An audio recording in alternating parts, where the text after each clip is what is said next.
Break के बाद आपका स्वागत है। आप देख रहे हैं अंतर्राष्ट्रीय खबरों का कार्यक्रम अराउंड द वर्ल्ड।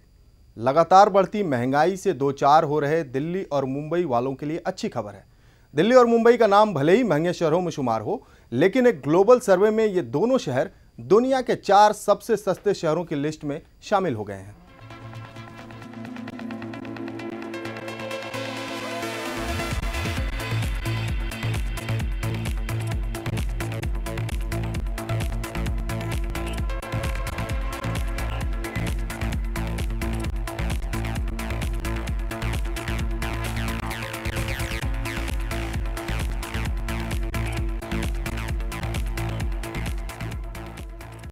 दिल्ली और मुंबई जैसे मेट्रो शहरों में अच्छी जिंदगी जीने के लिए पैसे की जरूरत को नकारा नहीं जा सकता।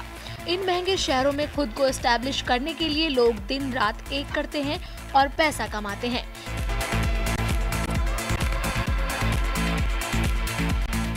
लेकिन एक वैश्विक सर्वे ने इस बात को नकार दिया है कि यहाँ के बाजार महंगे हैं।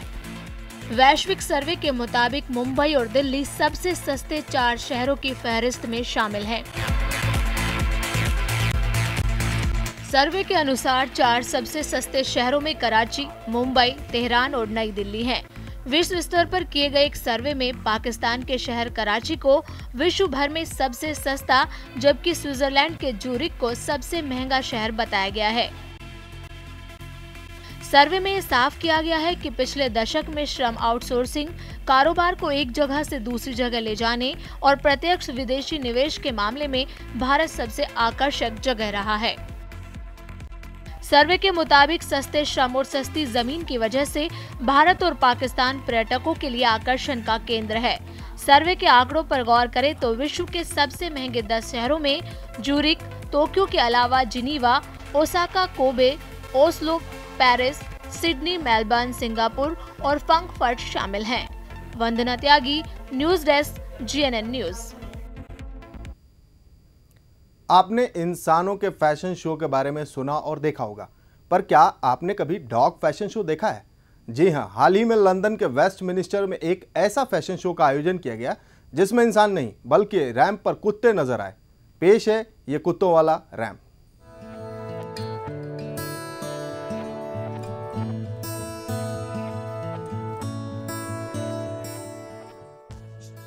ये नजारा आम नहीं, बेहद खास है।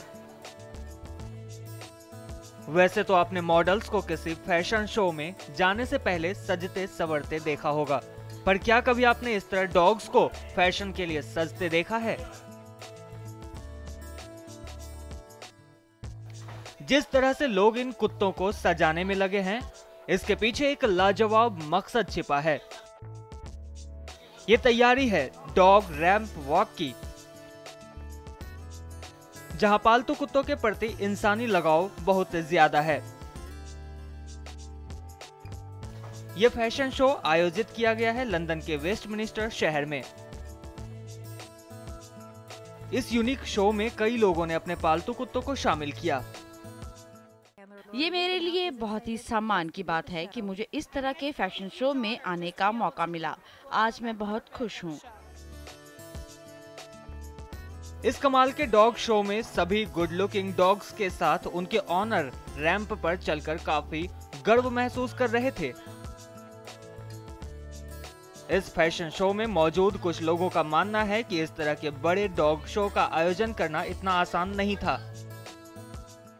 इस तरह के डॉग शो इस पर निर्भर करता है कि लोग इसमें कितनी रुचि रखते हैं और इसके लिए लोग आत्मसमर्पित और कितने तैयार हैं।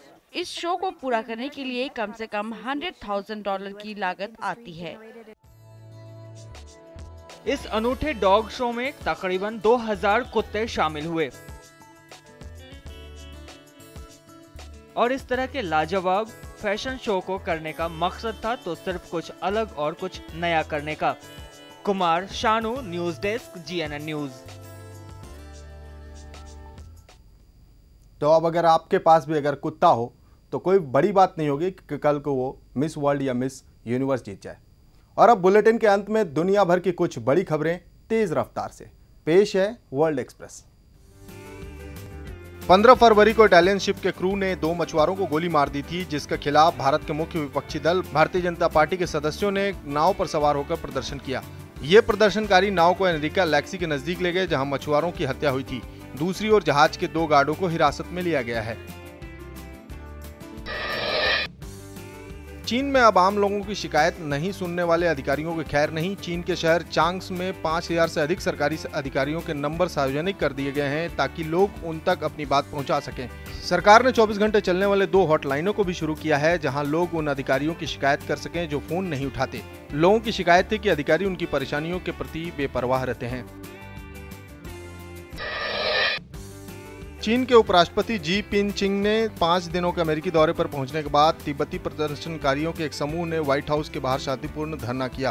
प्रदर्शनकारियों की मांग थी कि तिब्बत को आज़ाद किया जाए। इन लोगों ने अमेरिकी राष्ट्रपति बराक ओबामा से तिब्बत में चीन की ओर से किए जा रहे मानवाधिकार हनन के मुद्दे को दौरे पर आए चीन के नेता के समक्ष रखने की मांग की। जी के जल्द ही चीन का राष्ट्रपति बनने की संभावना है। थाईलैंड की राजधानी बैंकॉक एक के बाद एक 3 धमाकों से दहल उठी। इन धमाकों में 11 लोग जख्मी हो गए। पुलिस का कहना है कि इन धमाकों में ईरान का हाथ हो सकता है। इस घटना के बाद नई दिल्ली स्थित थाईलैंड के दूतावास के आसपास सुरक्षा व्यवस्था बढ़ा दी गई है।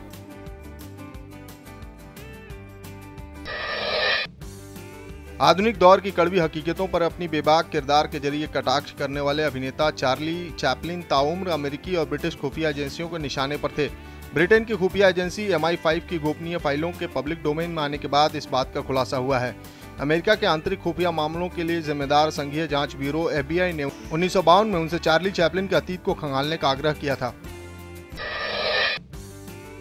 मालदीव की नई सरकार जल्द ही राष्ट्रपति चुनाव कराने के लिए सहमत हो गई है। इसे मौजूदा राजनीतिक संकट के समाधान की दिशा में उठाया गया कदम माना जा रहा है। राष्ट्रपति मोहम्मद नशीद के इस्तीफा दिए जाने के बाद से ही मालदीव में राजनीतिक संकट का माहौल बना हुआ था। इसके पहले भारतीय कूटनीतिक जीत हासिल करते हुए मालदीव में राजनीतिक समझौता करने में सफल हो गया। ये सफलता तब हाथ लगी जब विदेश सचिव रंजन मथाई मालदीव पहुंचे और उन्होंने पूर्व राष्ट्रपति मोहम्मद नशीद और मौजूदा राष्ट्रपति मोहम्मद वहीद हसन सहित प्रमुख राजनीतिक हस्तियों के साथ बातचीत की। लीबिया में लोगों ने पूर्व राष्ट्रपति कर्नल मुअम्मर गद्दाफी के खिलाफ बगावत की शुरुआत की पहली बरसी मनाई। हजारों लोग राजधानी त्रिपोली की सड़क पर इकट्ठा होकर जश्न मनाया। पूर्वी शहर बेनगाजी में भी लोगों ने खुशियां मनाई, जहां से गद्दाफी विरोधी आंदोलन की शुरुआत हुई थी। ईरान ने नए यूरेनियम संवर्धित सेंट्रीफ्यूज और परमाणु संयंत्र के लिए ईंधन की प्लेट बनाकर अपने परमाणु कार्यक्रम की दिशा में काफी तरक्की कर ली है। तेहरान ने कार्बन फाइबर से बने 4थी पीढ़ी के सेंट्रीफ्यूज को विकसित कर लिया है। ये सेंट्रीफ्यूज सुपरसोनिक गति से यूरेनियम को संवर्धित करने में सक्षम है। इसके अलावा ये कचरे की कम मात्रा उत्पन्न करने के साथ ही जगह भी कम लेता है।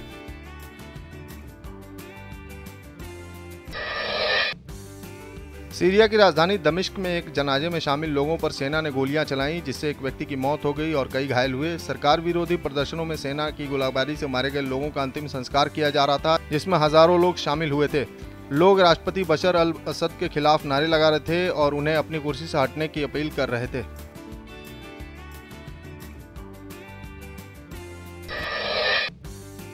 अमेरिका की एक अदालत ने 15 मार्च को नवंबर 1984 में हुए सिख विरोधी दंगों के मामले में भारतीय कांग्रेस पार्टी के खिलाफ दायर उस याचिका की सुनवाई करेगी जिसमें उन पर लगाए गए आरोपों का उसके बचाव न करने के लिए डिफॉल्ट जजमेंट की मांग की गई है। अमेरिका स्थित सिख संगठन सिख फॉर जस्टिस यानी SFJ के मुताबिक दंगों में जीवित बचे लोगों के पुनर्वास के लिए और 14 राज्यों में 35,000 पीड़ितों के जान माल के हुए नुकसान के मुआवजे के रूप में $17.5 अरब भुगतान करने से संबंधित आदेश दिए जा सकते हैं।